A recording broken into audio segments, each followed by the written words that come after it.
Todo comenzó con una frase simple. Una niña de apenas 4 años en la India colonial le dijo a sus padres que su verdadero hogar no estaba allí, en Delhi, sino en una ciudad llamada Mathura.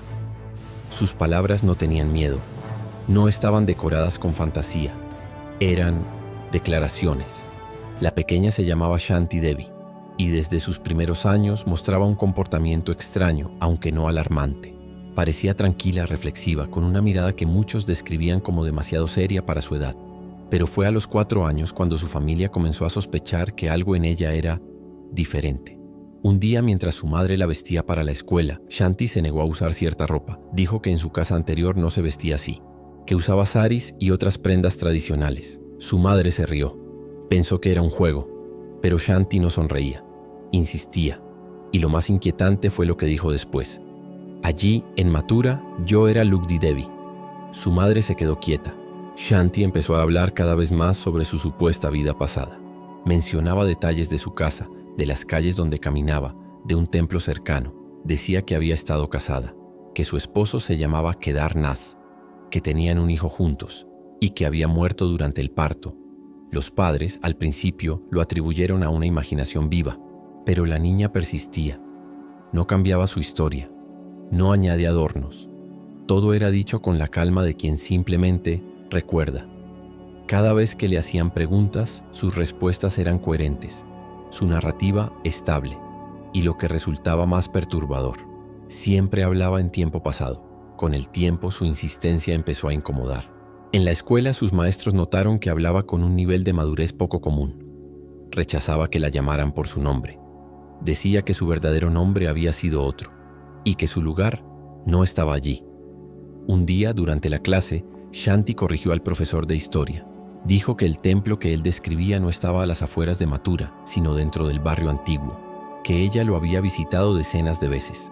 La clase se rió, el maestro también, pero semanas después uno de ellos viajó a la ciudad y al regresar no supo cómo explicarlo. El templo existía, estaba exactamente donde la niña lo había dicho. Fue ahí cuando los rumores comenzaron. ¿Quién era realmente esa niña?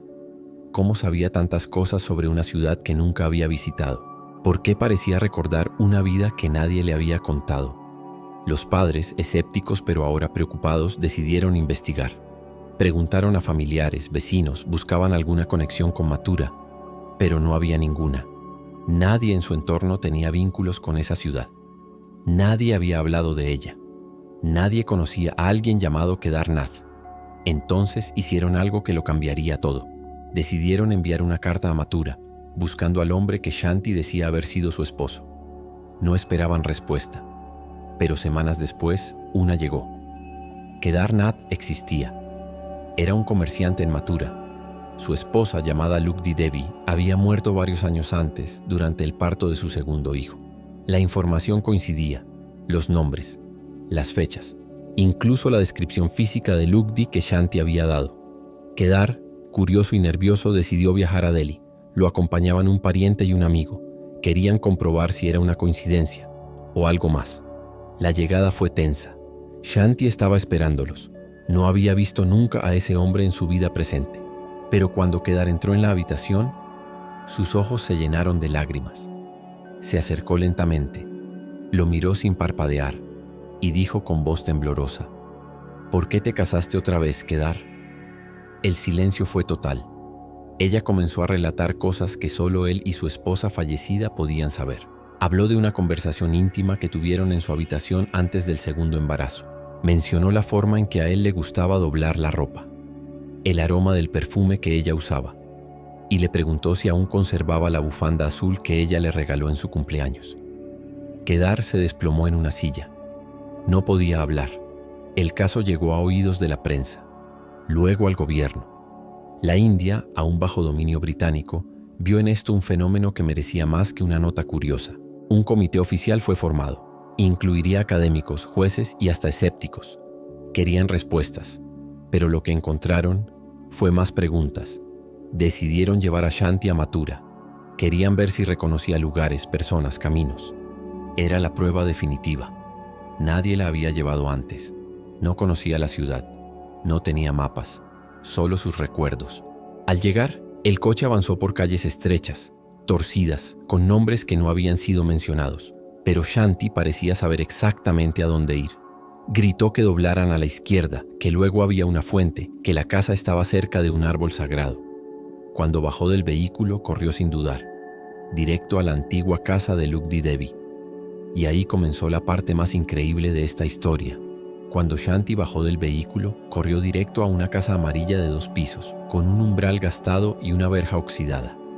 Nadie le había dicho dónde estaba. Nadie la había guiado. Pero ella tocó la puerta con seguridad, como si nunca se hubiera ido de allí. Del otro lado, una mujer mayor abrió con expresión confundida. Shanti no dudó. Le tomó la mano. La llamó por su nombre. Era la antigua sirvienta de Lugdi Devi.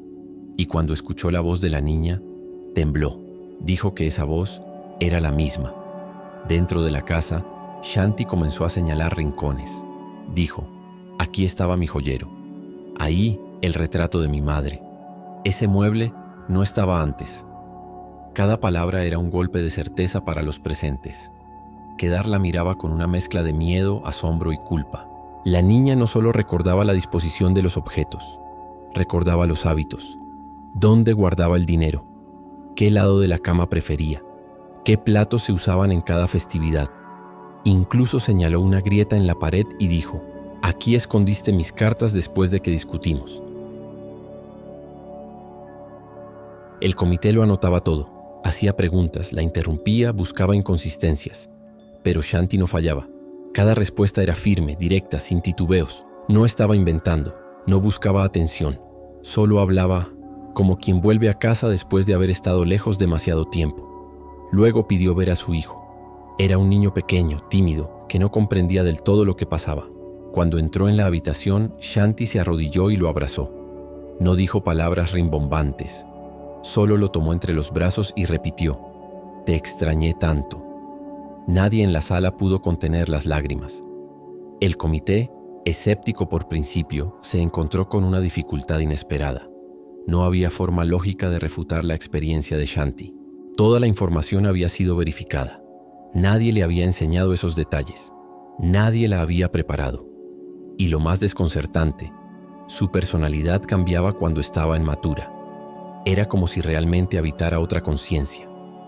Uno de los jueces escribió en su informe, «No estoy preparado para afirmar que la reencarnación es real, pero sí puedo asegurar que esta niña posee recuerdos imposibles de adquirir por medios ordinarios». Después de esa visita, Shanti volvió a Delhi, no sin dolor. Sentía que había cerrado un ciclo, que su regreso no era solo emocional, sino espiritual. Volvió a usar su nombre presente.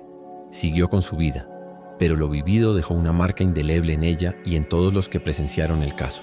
A lo largo de los años, el caso fue debatido por psicólogos, filósofos, religiosos y escépticos. Algunos hablaron de memoria genética, otros de telepatía o coincidencias improbables, pero ninguno pudo ofrecer una explicación que cubriera todos los detalles sin caer en evasivas.